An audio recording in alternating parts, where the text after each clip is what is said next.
iliac crest, from the back side of the iliac crest. It's done in operation theatres. There are two operators, one on one side, one on the other side. You take bone marrow from the iliac crest. It's done under general anesthesia. It takes 1 to 2 hours, and next day the donor gets discharged. Now the problem here is that there's a limit to the amount of bone marrow you can take from the donor.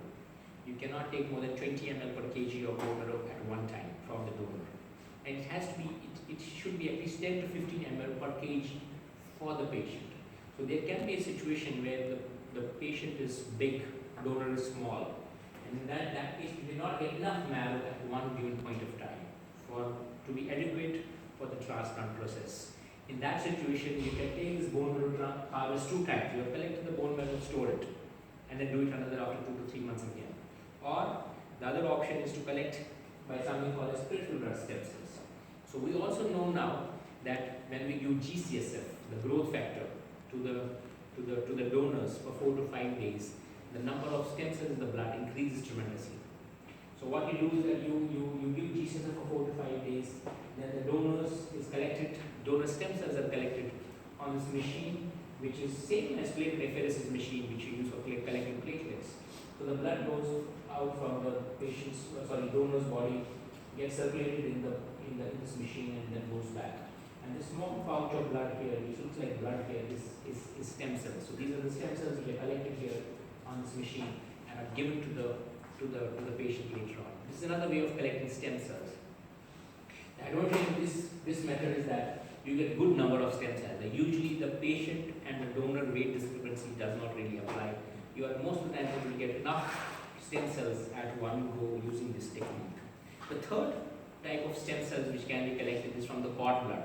So when the baby is born, you can take the stem cells from the cord and store them. And that is how when we need them for transplant purpose, that is how the stem cells come to the unit, to our unit. These are transported in liquid nitrogen tanks, and a small pouch of blood is kind of taken out. It's like 20 to 25 ml of cord blood. The advantage of cord blood is that they are very, very rich in stem cells. This small pouch of blood has got lots of stem cells in it. And other advantages for the fellows here is that they are immunologically naive cells. They have not seen the external world yet.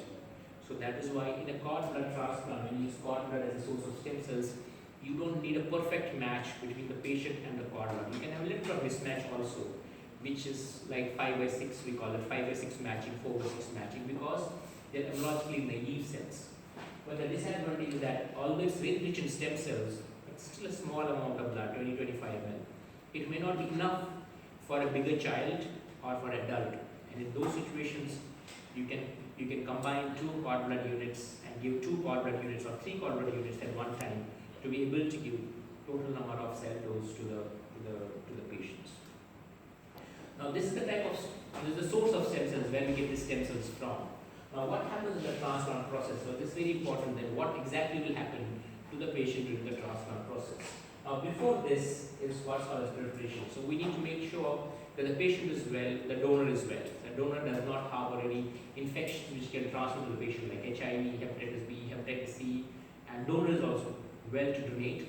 And patient is also in a reasonably good shape. He does not carry any active infections like pneumonias, fungal infections, or any other problems which can compromise his or her outcome post-transplant. So once we are satisfied with the patient and the donor condition, we admit the patient to the hospital. And what we do first to the patient is called conditioning. Conditioning means mixture of medication which are given to the patient for 7 to 8 days. The idea of this conditioning is to destroy the marrow of the patient. Because we know the marrow has a problem, we need to destroy that, and usually give 7 to 8 days of medicines to the patient to destroy this marrow.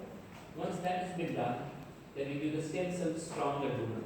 So whether it's taken from the bone marrow, it's taken from the stem cells from the machine, or it's taken from the cord blood.